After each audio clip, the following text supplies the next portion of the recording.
Salut, j'espère que tu vas bien et bienvenue sur cette nouvelle vidéo de biologie cellulaire qui va porter sur la mitochondrie. Donc vraiment un organelle super important et ça fait vraiment une bonne suite à la vidéo que j'avais faite dernièrement sur l'évolution de la cellule, puisque vraiment la mitochondrie, comprendre la mitochondrie, c'est comprendre aussi l'évolution des cellules au cours des millénaires, des milliards d'années. Et en particulier, ce qui est très important de comprendre, c'est que historiquement, il y a eu un prokaryote aérobique qui pouvait utiliser l'oxygène, qui a été endocyté par un prokaryote anaérobique, donc un de nos ancêtres. Et finalement, cette endocytose a permis de générer ce mitochondrie. Donc il y a une symbiose qui s'est installée. Ce prokaryote aérobique est rentré en symbiose avec le prokaryote anaérobique. Et finalement, ça a permis au prokaryote anaérobique qui est endocyté de gagner la respiration cellulaire aérobique, donc cette chaîne respiratoire qu'on va aborder plus en détail tout à l'heure. Et en particulier, aujourd'hui, hein, quand on fait du sport, quand on va faire un running de 10 km, c'est grâce à toute cette réaction et des milliards d'années d'évolution. Donc vraiment pour te dire, la mitochondrie, c'est quelque chose de passionnant. Aussi, avant de commencer, j'en profite, il y a près de 75% des personnes qui regardent mes vidéos qui ne sont pas forcément abonnées, alors que pourtant la chaîne cumule des milliers de vues. Donc vraiment, je t'encourage à t'abonner, spécialement si tu prépares ta première année de santé médecine, ou encore que tu es en sciences fondamentales, que tu as envie d'exceller, ou bien encore si tu es un curieux et que tu adores les sciences fondamentales et la médecine, tu es le bienvenu, vous êtes tous les bienvenus sur la chaîne. Donc je vais commencer la vidéo. Donc justement, comme je disais, c'est très important de comprendre l'origine du mitochondrie, de la mitochondrie, qui est l'endosymbiose. Donc comme je l'ai dit en introduction, l'endosymbiose d'un prokaryote aérobique, donc typiquement ça pourrait être Escherichia coli, hein, qui va être endocyté par un prokaryote primitif il y a des milliards d'années, et ce qui finalement va générer donc, cette cellule qui va posséder un mitochondrie. Et donc, c'est pour cette raison aussi que toutes les cellules eucaryotes, hein, qui sont arrivées plus tard dans l'évolution, donc pour rappel, c'était il y a environ 1,5 milliard d'années, qui vont contenir la mitochondrie, à l'exception des globules rouges. Globules rouges qui sont un peu une exception, parce qu'ils n'ont ni noyau, ni mitochondrie. Au niveau de la taille, on est environ à 1 micron de diamètre sur 7 microns de longueur, parce que c'est cylindrique, hein. Donc ça fait à peu près, si on prend 1 micron, c'est environ la taille d'une bactérie. Donc le principal rôle de la mitochondrie, c'est un rôle dans le métabolisme énergétique, en particulier aérobique, grâce au transport d'électrons et finalement à la phosphorylation oxydative que je vais aborder tout à l'heure. Ce qui est important de noter aussi, et ça encore c'est lié aux propriétés de l'endosymbiose, hein, c'est que ce mitochondrie il possède ses propres gènes au nombre de 37, c'était vraiment un organisme primitif, ce qu'on appelle l'ADN mitochondrial, qui est aussi plasmidique, donc c'est vraiment primitif et prokaryote, 17 kg de base, donc ça peut être des questions qui peuvent tomber, hein, comme le 37 gènes de mitochondrie en contexte de concours, pour avoir plus de 15 sur 20, c'est le genre de questions qui peuvent tomber. Et surtout, ce qui est très très important à savoir, c'est que les mitochondries sont héritées par la mère. Parce qu'en l'occurrence, vu qu'on récupère le cytoplasme de la mère lors de la fécondation, on va récupérer les mitochondries de la mère, ce qui explique aussi que les maladies mitochondriales sont à transmission maternelle. Donc, globalement, c'est transmis par les mères. Voilà. Et par contre, il y a aussi de l'importation de protéines cytoplasmiques dans le mitochondrie, parce que le mitochondrie finalement a beaucoup évolué dans la cellule, donc avec vraiment un phénomène de symbiose qui est quand même abouti. Le nombre va être variable en fonction du type cellulaire. Comme je le disais en introduction, ça peut être très riche dans les cellules musculaires. Ce sera plutôt proche de 3000 mitochondries par cellule, donc c'est vraiment très riche. Et ça peut aller de 1000 à 3000 en moyenne. Donc la structure de la mitochondrie, c'est bien à comprendre aussi. On a une membrane externe qui va avoir une composition proche de la membrane plasmique, avec un enrichissement en protéines quand même léger. On est à 60% de protéines. Une membrane interne, donc il y aura une composition différente de la membrane plasmique, avec un enrichissement très fort en protéines, donc là de l'ordre de 80%. Donc c'est vraiment énorme et c'est vraiment à retenir. Ça c'est sur la membrane interne, et c'est logique, parce qu'on a toute la chaîne de respiration qui est faite de protéines, qui va vraiment enrichir en protéines, tout comme de l'ATP synthase, donc vraiment qui a un rôle clé, qui est à la base de la phosphorylation oxydative. Ensuite, on a un espace intermembranaire. Bien comprendre à quoi sert cet espace intermembranaire, spécialement comment vont se déplacer les protons, puisque c'est eux qui vont être à la base de la production d'ATP. Et aussi, on a une matrice mitochondriale, donc là qui va avoir un rôle dans le métabolisme pour les enzymes du cycle de Krebs en particulier. C'est pas forcément quelque chose qui aborde en première année, donc je vais pas forcément rentrer dans le détail sur le cycle de Krebs. Il faut juste savoir que c'est un moyen de produire de l'énergie, en particulier FADH2, NADH. Et aussi, bien sûr, on va avoir l'ADN mitochondrial, qui est sous 2 à 10 exemplaires par mitochondrie. Donc justement, la membrane externe, on va rentrer un peu plus dans le détail. Ce qu'il faut bien comprendre, donc, comme je le dis depuis tout à l'heure, endosymbiose, ça signifie qu'il y a une endocytose d'un prokaryote aérobie via le système endomembranaire. Parce que si vous voyez votre cours sur le système endomembranaire, l'endocytose, c'est un phénomène où on va avoir une invagination de membrane et finalement la membrane va se mettre autour de ce qui est endocyté. Et c'est pour ça que la membrane externe, l'hypothèse la plus plausible sur son origine, c'est que ça serait lors de l'endocytose, le mitochondrie a finalement gardé cette membrane externe. Donc c'est pour cette raison que cette membrane externe est très proche de la nature de la membrane plasmique. J'espère que j'ai été clair, hein, mais globalement, c'est pour dire qu'il y a beaucoup de logique. Ce n'est pas que du par cœur, c'est beaucoup de logique. Aussi, ce qui est important de retenir, c'est que finalement, quand on a l'endocytose, donc oui, on a une invagination de la membrane, mais on a aussi plusieurs protéines qui vont arriver, comme par exemple, je pense à la nectine, l'actine, enfin différentes protéines qui vont permettre d'endocyter sur le cytosquelette, afin de transporter ce vésicule. Donc, globalement, le mitochondrie est transporté par le cytosquelette, de la même façon que le serait un vésicule endocyté.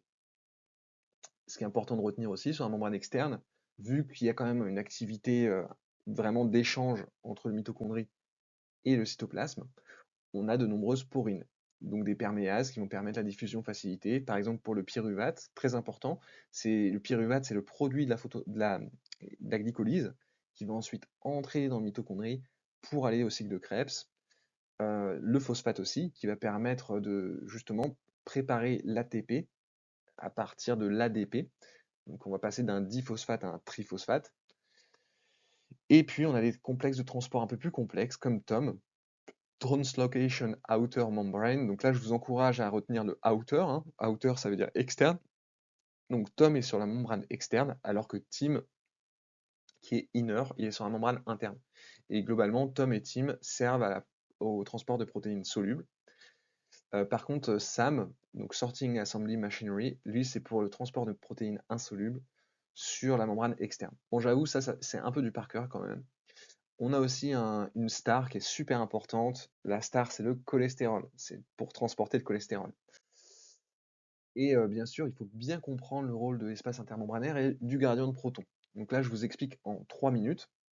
Donc en gros, là, on a la membrane externe que vous pouvez voir ici, qui est issue du système endomembranaire, qui ressemble à la membrane plasmique. Ensuite, on a la membrane interne ici qui forme des crêtes. Et en fait, les crêtes sont enrichies en protéines, et spécialement les protéines de la chaîne de la respiration cellulaire, avec aussi de l'ATP synthase. Et globalement, donc on a les 4 complexes que je vais détailler tout à l'heure. Et en fait, ces 4 complexes, en utilisant NADH et FADH2, donc des produits du cycle de Krebs, ils vont transporter des protons de la matrice vers l'espace intermembranaire. Donc là, on va avoir la génération d'un gradient de protons, donc on va concentrer les protons dans l'espace intermembranaire, et ensuite, l'ATP synthase va pouvoir récupérer ce gradient, donc on parle de couplage chimio-osmotique, donc va récupérer ce gradient osmotique pour en faire de la chimie, donc de l'énergie chimique avec l'ATP, la formation d'ATP, couplage chimio-osmotique.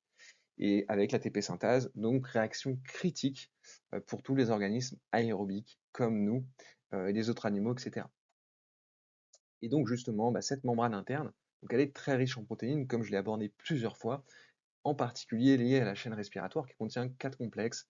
Idéalement, ils sont à connaître, donc le NADH déshydrogénase qui est le complexe numéro 1, la succinate déshydrogénase qui est le complexe numéro 2, succinate déshydrogénase qui est aussi une enzyme utilisée dans le cycle de Krebs, le complexe BC1, donc cytochrome C oxydoréductase qui est le complexe 3, et finalement le cytochrome C oxydase qui est le complexe 4. Et puis ensuite, l'ATP synthase, donc qui va suivre ces 4 complexes, qui va faire un couplage chimiosmotique et surtout permettre cette phosphorylation oxydative qui va générer l'énergie chimique nécessaire aux cellules pour fonctionner. Et enfin, on a des petites protéines spéciales qui sont l'UCP, donc l'uncoupling protéine, parfois appelée thermogénique, qui va permettre de produire de l'énergie thermique aux dépens de l'énergie chimique. Donc en gros, on va arrêter de produire de l'ATP, par contre on va produire de la chaleur. Très important en hiver. Et très important aussi à comprendre l'UCP, hein, vraiment, c'est dans des tissus adipeux bruns, je vais l'aborder tout à l'heure. Ensuite, on a TIM, donc qui est l'équivalent de TOM sur la membrane interne, et encore des porines. Et donc là, on a tout ce complexe que je vais détailler tout de suite. Donc justement, ce complexe, on voit que le NADH déshydrogénase, c'est le premier complexe. Donc NADH va rentrer ici. Là, ce qui est intéressant de retenir, hein, c'est que NADH va générer 2,5 ATP. Et si NADH génère plus d'ATP que FADH2, c'est parce que le NADH rentre avec le complexe numéro 1, alors que FADH2 rentre avec le complexe numéro 2.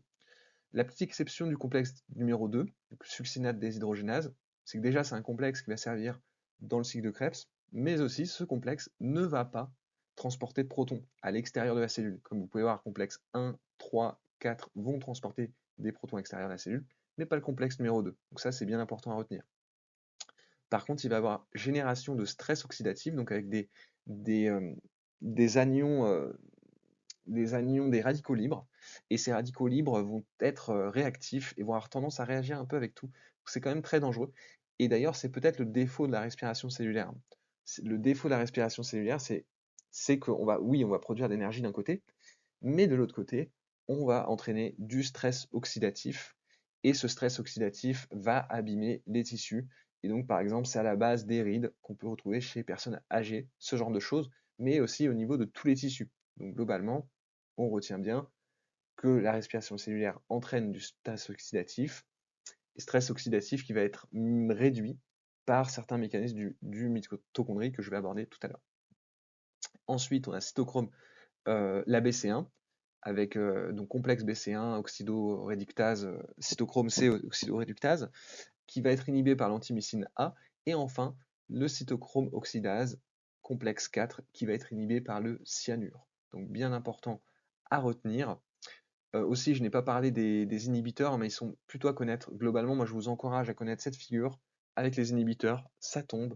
Donc globalement, le complexe numéro 1 inhibé par roténone barbiturique insecticide.